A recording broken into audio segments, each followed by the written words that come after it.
Hello friends, welcome to ரசிருசி அறுசுவை சமையல். நீங்கள் நம்ம சேனலை இப்போ தான் பார்க்குறீங்க அப்படின்னா மறக்காமல் சேனலை சப்ஸ்கிரைப் பண்ணுங்கள். பக்கத்தில் இருக்க பெல் ஐக்கானை கிளிக் பண்ணிக்கோங்க. நான் அப்லோட் பண்ணுற வீடியோலாம் உங்களுக்கு உடனே நோட்டிஃபிகேஷன் வந்து சேரும்.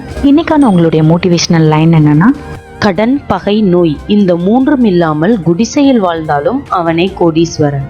டுடே நம்ம சேனலில் பார்க்க போகிற ரெசிபி இடியாப்பம். இடியாப்பம் மேக்ஸிமம் எல்லாரும் பச்சரிசி மாவில் தான் செய்வாங்க. ஆனால் நான் இட்லி அரிசியை ஊற வச்சு ஆட்டி அதுக்கப்புறம் அதை வதக்கி அதில் தான் நாங்கள் இடியாப்பம் செய்வோம். எப்பயுமே இந்த மெத்தடில் தான் எங்கள் வீட்டில் இடியாப்பம் செய்வோம்.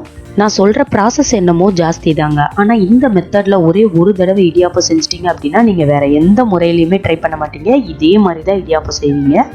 இடியாப்பத்துக்கு சைட் டிஷ்ஷாக தேங்காய் பால், தேங்காய் பூ, தேங்காய் சட்னி இதெல்லாமே நல்ல காம்பினேஷனாக இருக்கும். அதை விட இன்னும் சூப்பராக ஆட்டுக்கால் பாயா ரொம்ப நல்லாயிருக்கும். நான் சொல்கிற இந்த மெஷர்மெண்ட் ஹஸ்பண்ட் அண்ட் ஒய்ஃப் அதுக்கப்புறம் 2 பசங்க இருக்கிற வீட்டுக்கு கரெக்டாக இருக்கும். வாங்க அதோட இன்க்ரீடியன்ட்ஸ் என்னென்னு பார்க்கலாம். இந்த மெஷரிங் கப்பில் 2.5 கப் இட்லி அரிசி எடுத்து 3-4 வாட்டி வாஷ் பண்ணிட்டு 4 மணி நேரம் ஊற வச்சு எடுத்திருக்கேன். மினிமம் 2 hours ஆகுது கண்டிப்பாக நீங்கள் ஊற வச்சு எடுத்துக்கோங்க. கிரைண்டரை ஆன் பண்ணிவிட்டு அதில் கொஞ்சமாக தண்ணி விட்டுக்கிறேன்.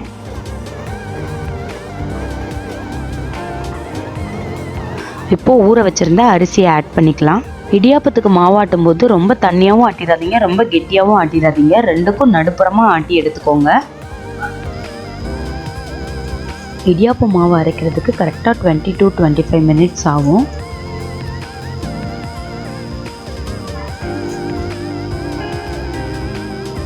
இப்போ மாவு நல்லா அரைஞ்சிருச்சு. இந்த மாதிரி வலுவலுன்னு ஆட்டி எடுத்துக்கோங்க. கரெக்டாக எனக்கு 25 minutes ஆச்சு. நம்ம இப்போ இதை பவுலுக்கு மாற்றிடலாம். சப்போஸ் நீங்கள் ஆஃபீஸ் போகிற லேடியாக இருந்தீங்க அப்படின்னா முதல் நாள் ஈவினிங்கே இந்த மாதிரி ஆட்டி எடுத்துகிட்டு நீங்கள் ஃப்ரிட்ஜில் ஸ்டோர் பண்ணிடுங்க. ஆட்டின உடனே ஃப்ரிட்ஜில் எடுத்து வச்சுருங்க.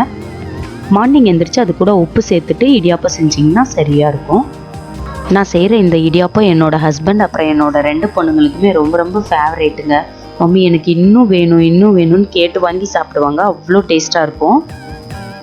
இது கூட கொஞ்சமாக நான் உப்பு கலந்து எடுத்துக்கிறேன். இப்போ இடியாப்ப உலக்கில் நல்லா எண்ணெய் தடவி வச்சுக்கலாம். கேஸ் ஆன் பண்ணி இரும்பு கடாயை அடுப்பில் வச்சுக்கிறேன். கடாய் வச்சதுமே நீங்கள் லோ ஃப்ளேமில் வச்சுக்கோங்க. நான் 3 டீஸ்பூன் போல் எண்ணெய் விட்டுக்கிறேன். இதில் நல்லெண்ணெய் கூட சேர்த்துக்கலாம், ரொம்ப நல்லாயிருக்கும். ஆட்டின மாவில் இருந்து பாதி மாவு மட்டும்தான் எடுத்து இப்போ சேர்த்துருக்கேன். இது நல்ல சப்பாத்தி மாவு பதத்துக்கு வர்ற வரையும் இதை நம்ம நல்லா கலந்து விடலாம். அப்புறம் இன்னொரு முக்கியமான விஷயம், நீங்கள் அட்ட டயத்தில் எல்லா மாவையுமே ஆட் பண்ணிடாதீங்க. ஏன்னா இடியாப்பம் பிழியும் போது சூடாக இருக்கும்போதே இடியாப்பம் பிழிஞ்சிங்க அப்படின்னா தான் உங்களுக்கு சாஃப்டாக ஸ்மூத்தாக வரும். இல்லை அப்படின்னா இடியாப்பம் பிழியறதுக்கே வராது. எல்லாமே நல்லா ஒன்று சேர்ந்து வருது. இன்னும் கொஞ்சம் நேரம் ஆகட்டும்.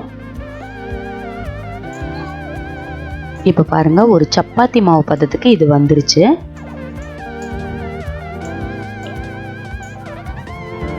நம்ம இடியாப்ப மாவு சூப்பராக ரெடி ஆயிடுச்சு. கையில் லைட்டாக எண்ணெய் விட்டு சூடாக இருக்கும்போதே நீங்கள் இடியாப்ப உலக்கில் சேர்த்துக்கோங்க.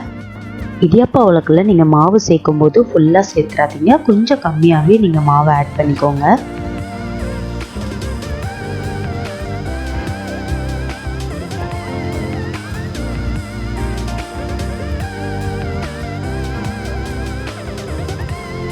இட்லி தட்டில் துணி சேர்க்கும் போது ஈரத்தில் நனைச்சிட்டு பிழிஞ்சிட்டு சேர்த்துக்கோங்க.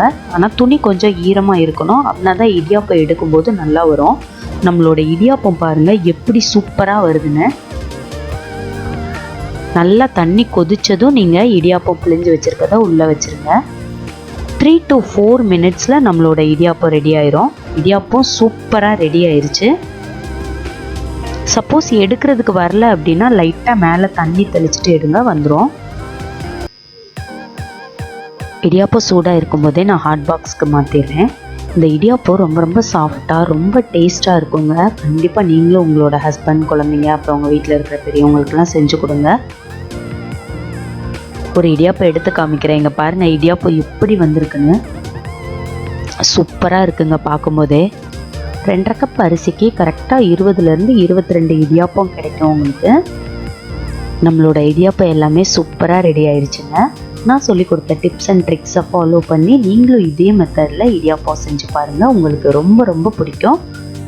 இந்த ரெசிபி பற்றி உங்களுக்கு ஏதாச்சும் டவுட் இருந்துச்சுன்னா எனக்கு கண்டிப்பாக கமெண்ட் பாக்ஸில் பதிவு பண்ணுங்கள். உங்களோட கேள்விகளுக்கு நான் ரிப்ளை பண்ணுறேன். நீங்களும் இந்த ரெசிபியை ட்ரை பண்ணி பார்த்துட்டு உங்களோட கமெண்ட்ஸ் என்ன அப்படின்றதை எனக்கு பதிவு பண்ணுங்கள். நம்மளோட சேனலை ரசிங்க, நீங்களும் சமைச்சு ருசிங்க. மறக்காம சப்ஸ்கிரைப் பண்ணுங்க. தேங்க்யூ.